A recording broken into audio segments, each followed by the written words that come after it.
वाजपेयी जी, आपको भी लगता है कि औरंगजेब की कब्र के मुद्दे को जबरदस्ती गर्म किया जा रहा है? जबरदस्ती। मानक जी, दो तीन सवाल है। इतिहास के काले पन्नों को अगर कोई आदमी कंडेम करता है तो वो ये सवाल विचारों की अभिव्यक्ति के अंदर आता है, किसी को रोक नहीं पाएंगे।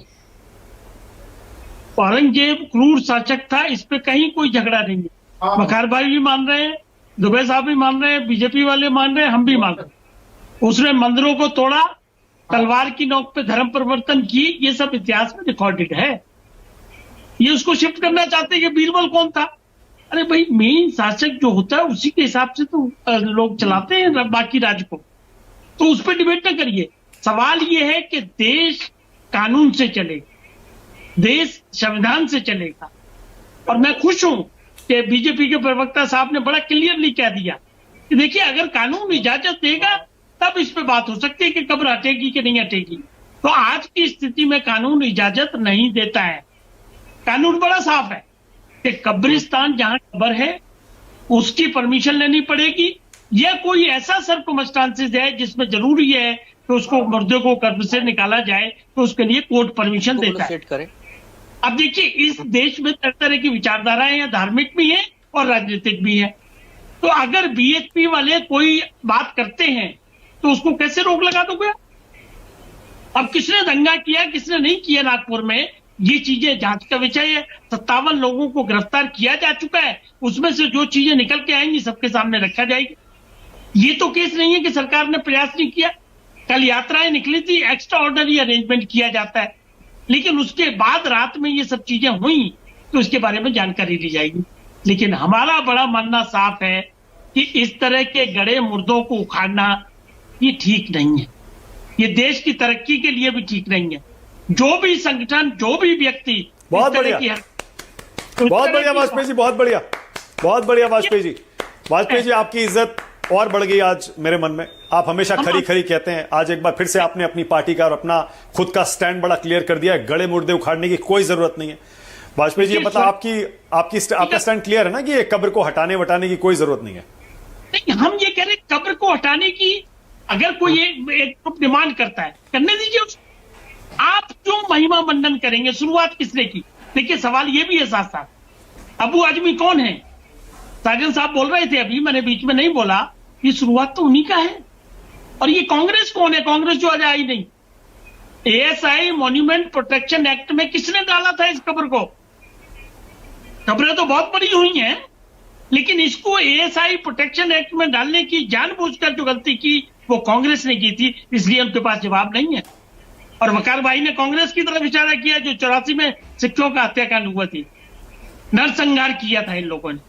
हम गवाह उस चीज के, हमने देखे थी बकायदा कैसे कैसे मारा गया था। अच्छा वाजपेयी जी, ओके वाजपेयी जी, आपने ये तो क्लियर कर दिया कि कब्र को हटाने की कोई जरूरत नहीं है। थोड़ा वक्फ बिल पर भी अपना स्टैंड क्लियर कर देते हैं वाजपेयी जी।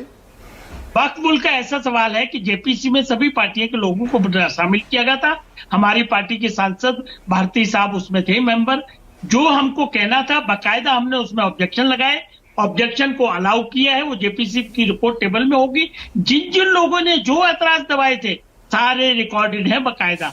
अभी जेपीसी की रिपोर्ट टेबल होगी, उसके बाद जब बिल आएगा तो उस पर फिर डिबेट होगी पार्लियामेंट में, और उसके बाद जाके कहीं पास होगा। तो अभी आने दीजिए ना। लेकिन हमारी तरफ से जो हमने कहना था, नहीं तो आपने अभी स्टैंड लिया या नहीं लिया?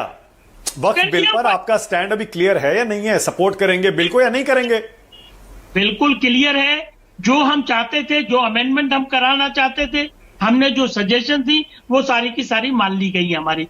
और हमारे हिसाब से अगर इसी के हिसाब का एक्ट बन के आएगा, जो बिल आएगा, तो उसके बाद हमें कोई ऐतराज होना नहीं चाहिए, ना होगा।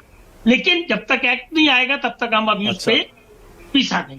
तो एक्ट आने दीजिए, उसके बाद हम अपने विचार। ठीक है, ओके वाजपेयी जी, ओके वाजपेयी जी, अल्पसंख्यक समुदाय के जो लोग हैं, वोटर हैं, वो बिहार में आपको और जेडीयू को बहुत बारीकी नजर से देख रहे हैं कि आप बीजेपी के एजेंडे के साथ चलते हैं या खुद को उससे अलग करते हैं। आपको नहीं लगता वाजपेयी जी, एक साथ ये दो दो तीन तीन चार चार मुद्दे जो गर्म हो रहे हैं देश में, बिहार तक उनकी आंच जरूर जाएगी, जा चुकी है, आपके लिए मुश्किल हो जाएगी वाजपेयी जी? कि नहीं, मुश्किल नहीं है, कोई मुश्किल नहीं है। देखिए हम बड़े क्लियर हैं और शुरू से बड़े क्लियर, हमारी पार्टी क्लियर, हमारे नेता क्लियर और हम भी क्लियर। देश सिर्फ संविधान और कानून के हिसाब से चलेगा, ये आप समझ लीजिए। तुष्टीकरण का जमाना नहीं है। आप तुष्टीकरण बर्दाश्त नहीं की जाएगी। प्रोटेक्शन तो दे सकते हैं आप माइनॉरिटीज को, वेलफेयर की बात तो कर सकते हैं, लेकिन ये तुष्टीकरण, महिमा मंडम, ये चीजें देखिए। अब आप, ये जमाना वो नहीं है कि आप कह देंगे कि नेचुरल रिसोर्सेज पे देश के माइनॉरिटी का हक होगा। कैसे होगा?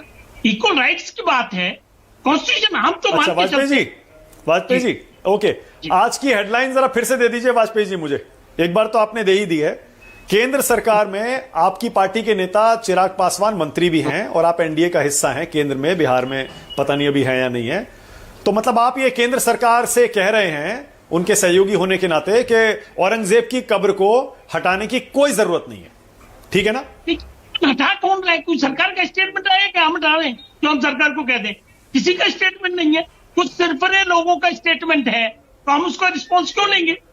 देखिए, ना राज्य सरकार का कोई स्टेटमेंट है, ना केंद्र सरकार का स्टेटमेंट है, तो हम उनसे क्यों पूछेंगे? अरे राज्य सरकार का स्टेटमेंट है वाजपेयी जी, देवेंद्र फडणवीस ने कहा हटा देना चाहिए। नहीं, मुझे नहीं मालूम। देखो, जहां तक केंद्र सरकार की बात है मैं बड़ा क्लियर हूं, मैंने सुना हुआ है, लेकिन राज्य सरकार का स्टेटमेंट है उसकी मुझे जानकारी नहीं है। लेकिन हम उसके हक में नहीं है। अगर इस तरह से खबरें हटाई जाएंगी तो कहां तक पहुंचेगी बात? लेकिन हम फिर वही बात रिपीट करेंगे, कांग्रेस की गलतियों को हम लोग 10 साल से बैलेंस कर रहे हैं और सुधारने की कोशिश कर रहे हैं। नो तुष्टीकरण, नो महिमा मंडप। क्रूर शासक का महिमा मंडप क्यों करेंगे आप? और जिसके लिए अबू आजमी ने शुरुआत की, क्यों नहीं समाजवादी वाले एक्शन लेंगे? क्यों नहीं उसको कंडेम करेंगे? क्यों ना उसको डायरेक्ट